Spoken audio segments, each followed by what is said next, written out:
And don't forget to check out highlights on footballvillenation.com. Listen, Streeter, man, Dal Streeter, man, about to talk to you. About to talk to these. Here to talk to these 5-star ballers tonight. These 5-star studs. Have a little conversation. Got a few tips for you.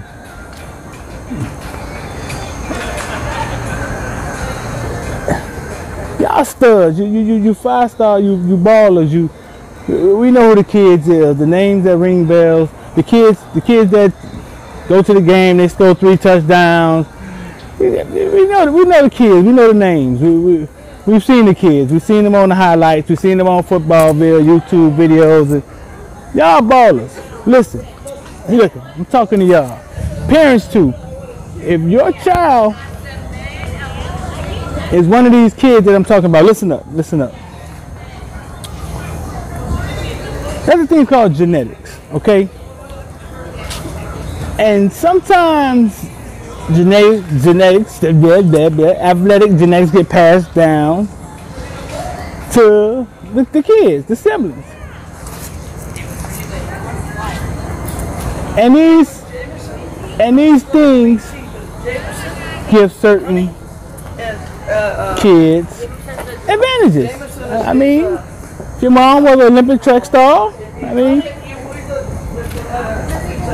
she's going to pass to you work ethic, whatever genetics pass through the family tree, and yeah, you have an advantage. It's a legal advantage, but there's an advantage.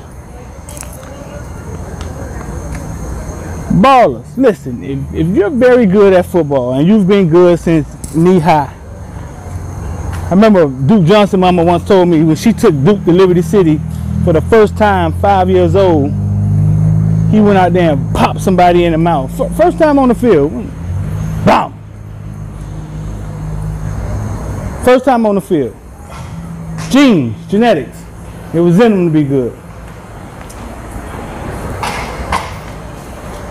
That's something given from your dad or mom or God-given, however we want to say it. That is talent that's God-given. That's talent that you have, that your peers don't have, and it's been there since day one. And at this point, it separates you from your peers. Okay, we understand that. But that same Duke Johnson, listen, I once asked Duke Johnson in high school. Duke Johnson was one of the top running backs coming out of Miami Northern Senior High. And when he was in high school, I asked him. I said, hey, Duke, you ever asked yourself, why are you better than your friends? Why are you better than your peers? Have you ever sat down and just like asked myself, like, listen, I mean, I've been scoring more touchdowns than little Kev, and we've been friends since we was in first grade. You ever asked yourself why? And he was like, no. And I was like, because, I mean, it's been passed to you. It's genetics. It's genes. You got lucky. That's God-given talent that you have. But what's going to happen when you're sitting in a room and you look around and all the genetic receivers, all the guys with God-given talent are now your teammates? What's going to set you apart? What's going to make you different from them? For some of you, that's going to be the first time you ever been challenged in life ever. That's going to be the first time somebody ever looked you in your eye and ran with you stride for stride and told you, and you ain't got shit. You ain't got nothing, man. Go on back to Miami. That's going to be the first time for some of y'all. Well, if you're from Miami, I doubt it'll be the first time. He's competed against, I mean, I've seen some epic balance, but you understand what I'm saying. So what's going to separate you from them? And let me tell you what it is. It's discipline, it's work ethic, and it's consistency. First thing, self-discipline. Even though you're better than everybody right now, this one may be hard to do. Even though you're better than everybody right now, you have to drive yourself like you're the last man on the bench. You have to work hard. Yeah, you have to go harder because everybody looks up to you. But not even that. you have to go hard, because one day you're going to be sitting in that room and everybody's going to be on the same level. And what's going to separate you is your work ethic, your self-discipline. That's what's going to separate you.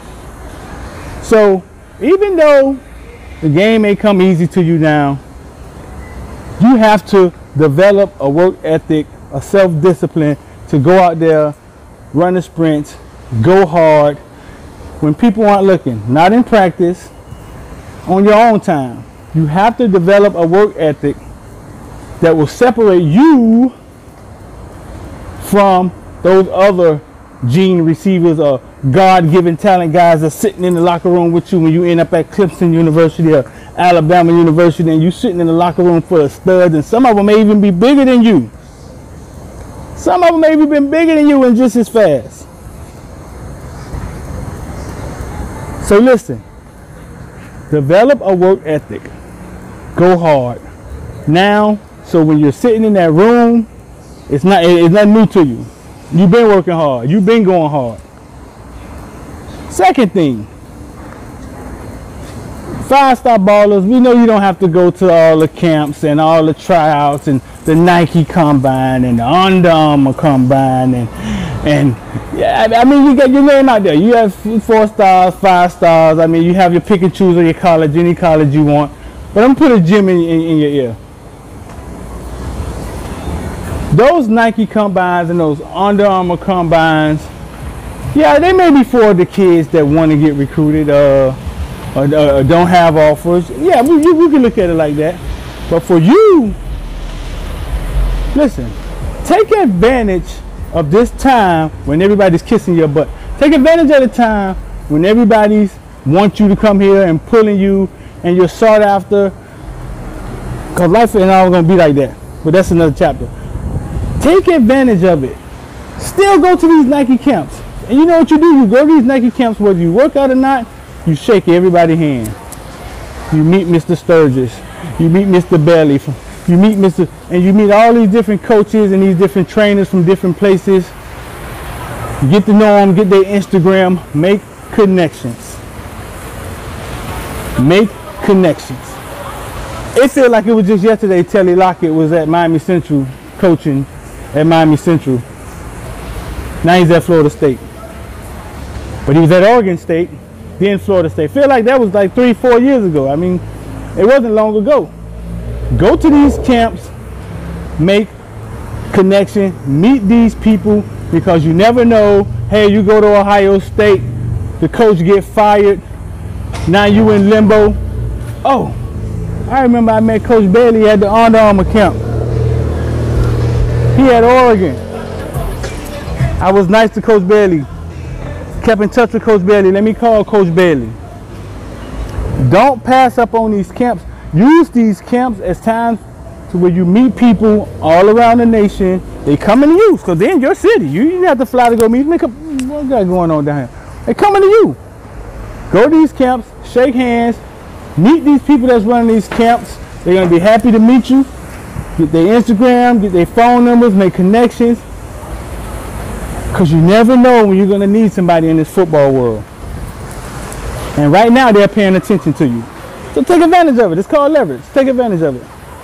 Listen, that's 2 things, man. Develop a work ethic if you're a stud. If you big time, develop a work ethic now, because one day the playing field is going to be even. 2, meet as many people as possible, you big time ballers, 5 stars, whatever you want to call it.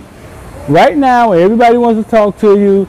Don't be all standoffish. I ain't got to do that. I'm the man. I'm big dog. They want me. I don't need them. You never know when you're going to need somebody, big dog.